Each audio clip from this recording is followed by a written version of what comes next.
The launch of the guidelines for victims of trafficking will enhance comprehensive victim-centered approach protection services that include economic empowerment, prevent a survivor from being re-trafficked.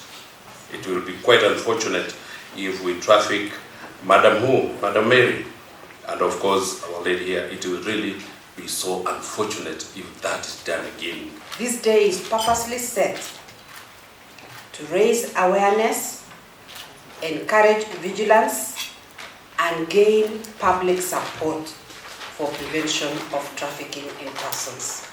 And I'm happy to see the media here because we need you to highlight this issue against human trafficking.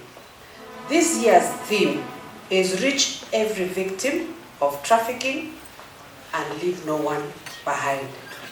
Leaving persons behind in the context of trafficking in persons means failing to end trafficking in persons.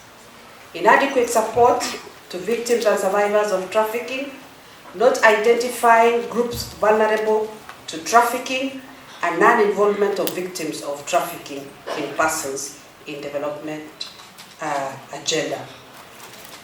Trafficking in persons is a global crisis that affects nearly every country in the world.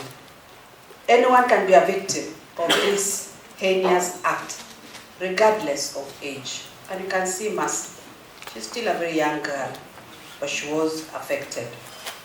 Or socio-economic background. Human trafficking has a devastating impact on victims who are often predisposed to physical and emotional abuse, sexual exploitation, threats against self and family, and even death. It undermines the safety and security of affected nations.